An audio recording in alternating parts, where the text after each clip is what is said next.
Assalamualaikum warahmatullahi wabarakatuh. Perkenalkan, nama saya Nurantika dengan NIM 211011201202, kelas 01 SAKP 003, mata kuliah pengantar manajemen. Saya akan mempresentasikan tentang perencanaan atau planning. Materi yang akan dipresentasikan adalah pengertian perencanaan, proses perencanaan, syarat dan manfaat perencanaan, tahap perencanaan, karakteristik dan tipe perencanaan. Pengertian perencanaan. Perencanaan merupakan proses dasar di mana manajemen memutuskan tujuan dan cara mencapainya. Perencanaan dalam organisasi adalah esensial karena dalam kenyataannya perencanaan memegang peranan lebih dibanding fungsi-fungsi manajemen lainnya. Salah satu alasan utama menempatkan perencanaan sebagai fungsi organik manajerial yang pertama ialah karena perencanaan merupakan langkah konkret yang pertama-tama diambil dalam usaha pencapaian tujuan.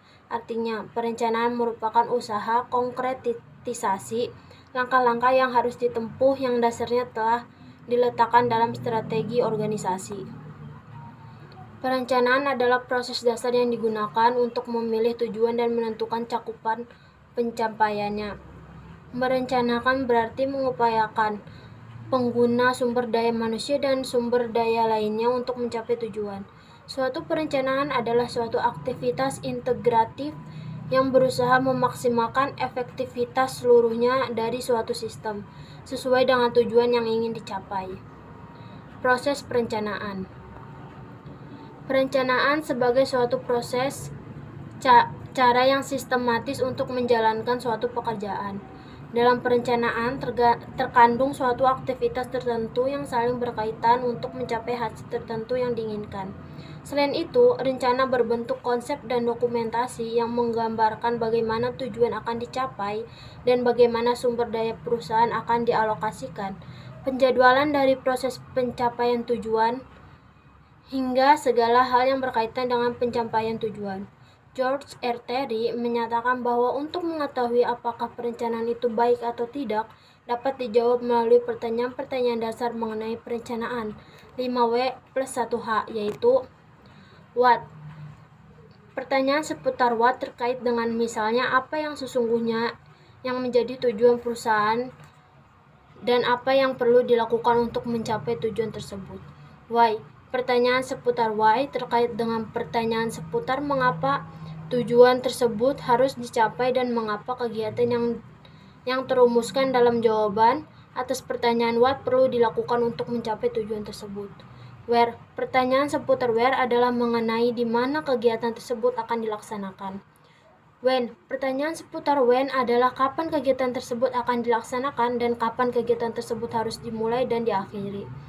Who. Pertanyaan seputar who terkait dengan siapa yang akan melaksanakan. Pertanyaan ini terkait misalnya dengan kualifikasi orang yang akan melakukan dari sisi latar belakang, personal, dan keahliannya. How.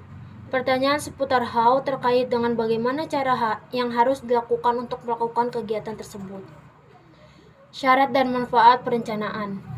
Maksud utama perencanaan adalah melihat bahwa program-program dan penemuan-penemuan sekarang dapat dipergunakan untuk meningkatkan kemungkinan pencapaian tujuan-tujuan di waktu yang akan datang, yaitu meningkatkan pembuatan keputusan yang lebih baik. Ada dua alasan dasar perlu perencanaan. Perencanaan dilakukan untuk mencapai 1. Protective benefit yang dihasilkan dari pengurangan kemungkinan terjadi kesalahan dalam pembuatan keputusan. Positive benefit dalam bentuk meningkatnya sukses pencapaian tujuan organisasi. Perencanaan yang baik tentunya perlu dirumuskan.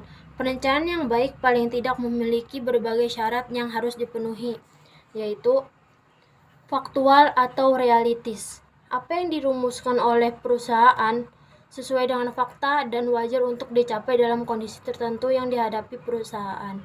Logis dan rasional. Apa yang dirumuskan dapat diterima oleh akal dan oleh sebab itu maka perencanaan tersebut bisa dijalankan. Fleksibel.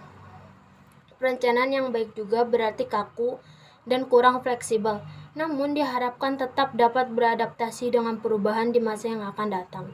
Komitmen. Perencanaan yang baik harus merupakan dan melahirkan komitmen terhadap seluruh anggota organisasi yang untuk bersama-sama berupaya mewujudkan tujuan organisasi. Komprehensif. Perencanaan yang baik juga harus memenuhi syarat komprehensif, artinya menyeluruh dan mengakomodasi aspek-aspek yang terkait langsung maupun tidak langsung terhadap perusahaan. Perencanaan yang baik tidak hanya terkait dengan bagian yang harus kita jalankan, tetapi juga mempertimbangkan koordinasi dan integrasi dengan bagian lain di perusahaan. Sebelum manajer dapat mengorganisasi, mengarahkan, dan mengawasi, mereka harus membuat rencana-rencana yang memberikan tujuan dan arah organisasi. Karena perencanaan memiliki banyak manfaat, antara lain memberikan arah dan tujuan bagi organisasi, sebagai pedoman untuk mengevaluasi pelaksanaan kegiatan, membantu memperkirakan peluang dan mengurangi risiko karena ketidakpastian dan perubahan di masa yang akan datang. Kemungkinan manajer memahami keseluruhan gambaran operasi lebih jelas, membantu penempatan tanggung jawab lebih tepat, membuat tujuan lebih khusus, terperinci, dan lebih mudah dipahami. Tahap perencanaan. Semua kegiatan perencanaan pada dasarnya melalui 4 tahap. Tahap 1, menetapkan tujuan. Perencanaan dimulai dengan keputusan-keputusan tentang keinginan dan kebutuhan organisasi atau kelompok kerja. Tanpa rumusan tujuan yang jelas, organisasi akan menggunakan sumber dayanya secara tidak efektif. Tahap kedua, merumuskan atau memutuskan keadaan saat ini. Pemahaman akan posisi perusahaan sekarang dari tujuan yang hendak dicapai atau sumber daya yang tersedia untuk pencapaian tujuan adalah sangat penting, karena tujuan dan rencana menyangkut waktu yang akan datang. Hanya setelah keadaan perusahaan saat ini dianalisa, rencana dapat dirumuskan untuk menggambar rencana kegiatan lebih lanjut. Tahap kedua ini memerlukan informasi, terutama keuangan dan data karakteristik yang didapatkan melalui komunikasi dalam organisasi. Tahap 3, mengidentifikasi segala kemudahan dan hambatan. Segala kekuatan dan kelemahan serta kemudahan dan hambatan perlu diidentifikasi untuk mengukur kemampuan organisasi dalam mencapai tujuannya. Oleh karena itu, perlu diketahui faktor-faktor lingkungan intern dan ekstern yang dapat membantu organisasi mencapai tujuannya, atau yang mungkin menimbulkan masalah walaupun sulit dilakukan. Antisipasi keadaan, masalah, dan kesempatan ancaman yang mungkin terjadi di waktu mendatang adalah bagian esensi dari proses perencanaan. Tahap 4, mengembangkan perencanaan atau serangkaian kegiatan untuk mencapai tujuan. Tahap terakhir dalam proses perencanaan meliputi pengembangan sebagai alternatif kegiatan untuk mencapai tujuan, penilaian alternatif tersebut, dan pemilihan alternatif terbaik paling memuaskan di antara berbagai alternatif yang ada. Karakteristik dan tipe perencanaan. Perencanaan memiliki 3 karakteristik atau batasan khusus, yaitu perencanaan tersebut harus menyangkut masa yang akan datang, perencanaan suatu elemen identifikasi pribadi dan organisasi, yaitu serangkaian tindakan di masa yang akan datang dan akan diambil oleh perencana. Masa yang akan datang, tindakan dan identifikasi pribadi serta organisasi merupakan unsur yang amat penting dalam setiap perencanaan. Secara umum, tipe-tipe perencanaan dibagi menjadi 3 kategori, yaitu berdasarkan tingkatnya, berdasarkan ruang lingkupnya, dan berdasarkan jangka waktunya. Berikut ini adalah penjelasan dari ketiga kategori tipe-tipe perencanaan tersebut.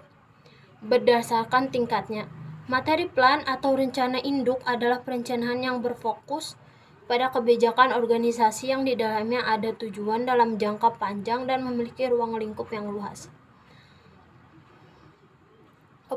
Operational planning atau rencana operasional adalah perencanaan yang berfokus pada pedoman pelaksanaan program yang terdapat dalam suatu organisasi. Day-to-day planning atau rencana harian adalah perencanaan yang memuat aktivitas harian dan sifatnya rutin. Berdasarkan ruang lingkupnya, strategi planning atau rencana strategi adalah perencanaan yang memuat uraian kebijakan dalam jangka panjang dan memiliki waktu pelaksanaan yang lama. Jenis perencanaan yang satu ini sangat sulit diubah. Tactical planning atau rencana taktis adalah perencanaan yang memuat uraian kebijakan dalam jangka pendek dan pelaksanaannya dapat disesuaikan dengan aktivitas selama masih memiliki tujuan yang sama. Integrated planning atau rencana integrasi adalah perencanaan yang memuat penjelasan menyeluruh dan bersifat terpadu berdasarkan jangka waktu. Long term planning atau rencana jangka panjang adalah perencanaan yang berlaku dalam jangka waktu antara 10 hingga 25 tahun. Medium range planning atau rencana jangka menengah adalah perencanaan yang berlaku dalam jangka waktu antara 5 hingga 7 tahun.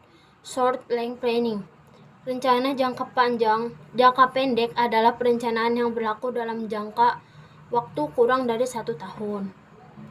Sekian presentasi dari saya, kurang lebihnya mohon maaf. Assalamualaikum warahmatullahi wabarakatuh.